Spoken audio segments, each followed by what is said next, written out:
अस्सलाम वालेकुम dear students, कैसे हैं आप सब। उम्मीद करती हूँ आप सब बहुत खैरियत से होंगे।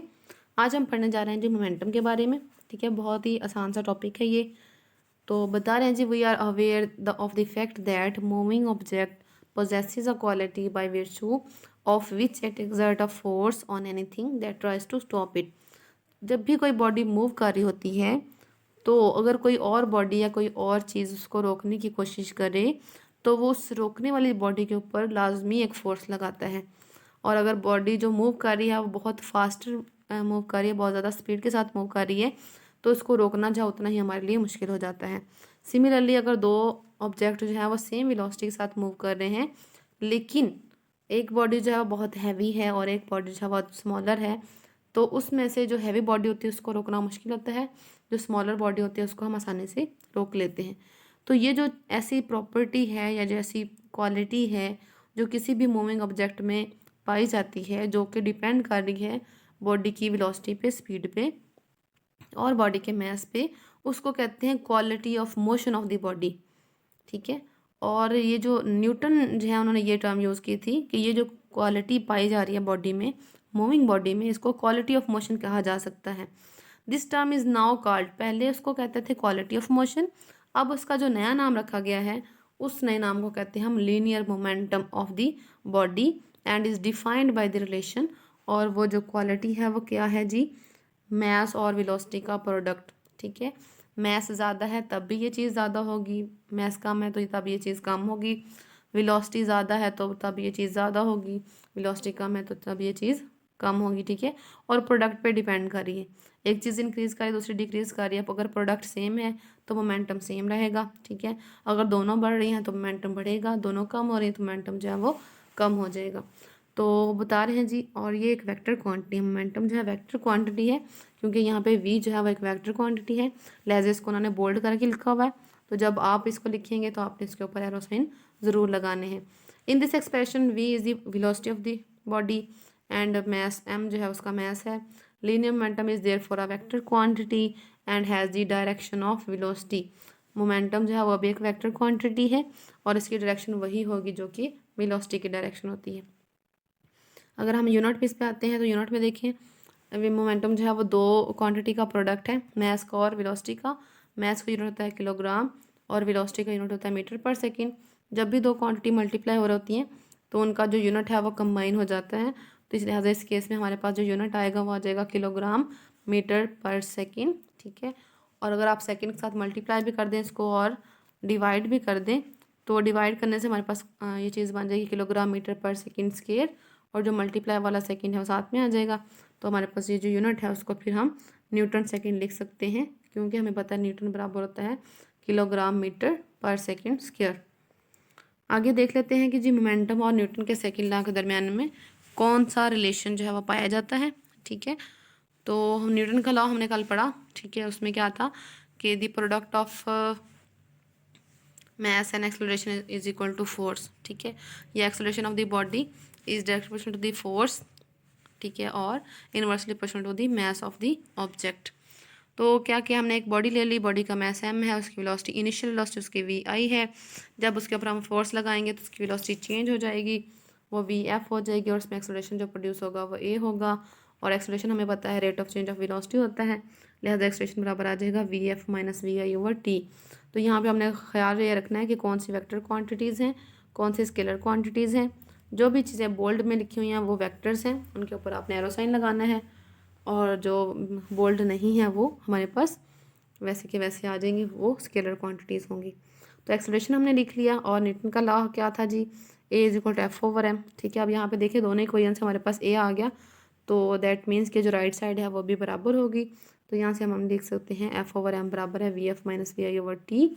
ठीक है, टी को क्रॉस मल्टीप्लाई कर लें, क्रॉस मल्टीप्लाई कर लेंगे तो आपके पास आ जाएगा F into T is equal to M V F minus M we आई।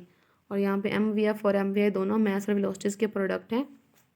जो फाइनल वेलोसिटी है उसकी वजह से एम वी एफ आ जाएगा फाइनल मोमेंटम, और जो एम वी आई है वी आई इनिशियल वेलोसिटी है, तो इस तरह एम वी आई हमारे पास आ जाएगा इनिशियल मोमेंटम। तो यहाँ पे उन्होंने बता भी दिया m we i is the initial momentum and m we f is the final momentum. दोनों मोमेंटम आपस में सब्ट्रैक्ट हो रहे हैं, फाइनल माइनस इनिशियल हो रहा है, तो इसको हम कह सकते हैं चेंज इन मोमेंटम। ठीक है जी।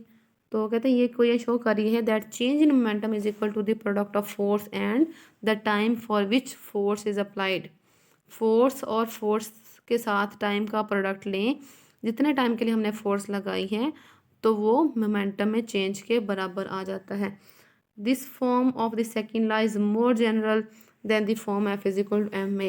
F is equal to M में ये स्पेसिफिक फॉर्म है न्यूटन के सेकेंड लॉ की, लेकिन जब हम इसको लिखते हैं F into T is equal to del P या M V F minus M we I, तो वो फॉर्म जो है वो ज़्यादा जनरल है, वो किसी भी रिएक्शन के लिए हम लगा सकते हैं। Because it can easily be extended to account of charges या changes of a body that accelerates when its mass also changes. पहले वाली जो इक्वेशन है फिजिकल टाइम में वो तब था जब मास कांस्टेंट था या फोर्स जो है वो कांस्टेंट थी, ठीक है। लेकिन जब ये वाली इक्वेशन हम अब यूज़ करेंगे, जनरल इक्वेशन है, तो अगर मास में भी चेंज हो रहा है तो भी हम ये लगा सकते हैं, वेलोसिटी में चेंज हो रहा है तब भी हम ये इक्वेशन लगा सकते हैं। तो यहाँ से अगर हम टाइम को डिवाइड कर दें, लेफ्ट साइड से टाइम को लें और उसको राइट साइड पे डिवाइड कर दें, तो एफ बराबर आ जाएगा M V F minus M we I over T. ठीक है, M V F minus M we I को आप डेल पी लिख सकते हैं, तो ये इक्वेशन बन जाएगी डेल्टा पी ओवर टी। ठीक है, तो यहाँ से हम कह सकते हैं कि एफ जो है वो del p over del t के बराबर है या टी के बराबर है, जिसको हम कह सकते हैं rate of change of momentum.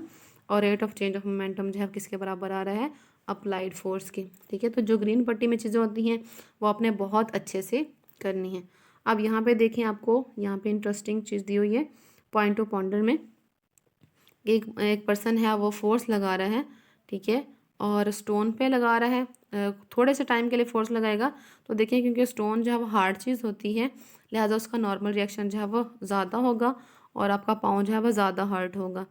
जबकि फुटबॉल पे आप जो फोर्स लगा रहे हैं वो अगर आप ज़्यादा टाइम के लिए भी लगाएंगे तो आपको इतना हर्ट नहीं करेगी, क्योंकि वो सॉफ्ट है, वो बेंड हो जाती है, उसका नॉर्मल रिएक्शन जो है वो कम होता है। तो उन्होंने पूछा हुआ which hurt you in the above situation A और B, what do you think. तो जो चीज़ जो है वो हार्ड होगी, जिसका नॉर्मल रिएक्शन ज़्यादा होगा, वो आपको ज़्यादा हर्ट करेगी।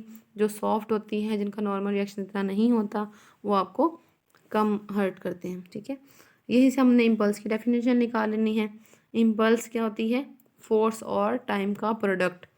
तो कहते हैं some time we wish to apply the concept of momentum to cases where the applied force is not constant. ऊपर वाले केस में था कि मास अगर चेंज हो भी रहा है तब भी हम लगा सकते हैं, लेकिन अगर फोर्स चेंज हो रही है तब क्या करेंगे, तो उसके लिए भी कहते हैं हम फिर एफ को अलहदा से नहीं लेते, टाइम को अलहदा से नहीं लेते, बल्कि एफ और टी का प्रोडक्ट ले लेते हैं। It acts for very short time, force जो है बहुत शॉर्ट टाइम के लग रही है, तो इस केस में ये जो प्रोडक्ट बन रहा है एफ इंटू टी, इसको इम्पल्स कहते हैं और इसको जो है वो आप आई के साथ रिप्रेजेंट करते हैं। इंस्टेड ऑफ द इधर quantity, the quantity F into T is called the impulse of the force. और यहाँ पे आप लिख सकते हैं इम्पल्स बराबर है F into T is equal to M V F minus M we I. और इसी के साथ आपने इक्वेशन नंबर 2 भी कर लेनी है। एग्जाम्पल नंबर 2 बहुत ईजी है। आपको देखें एफ इंटू टी, आपको टाइम दिया हुआ है, मैस दिया हुआ है, फाइनल वेलोसिटी भी दी हुई है, इनिशियल वेलोसिटी भी दी हुई है। जस्ट आपने इसको मल्टीप्लाई करना है, मल्टीप्लाई करके सब्ट्रैक्ट करना है और टाइम पे डिवाइड कर देना, आपके पास आंसर आ जाएगा 2.5 किलो न्यूटन। और ये बहुत इंपॉर्टेंट एग्जाम्पल है, आपने बहुत अच्छे से करनी है। तो आज का एग्ज़ाम यहीं पे एंड करते हैं। थैंक यू सो मच, अपना ख्याल रखिएगा, अल्लाह हाफिज़।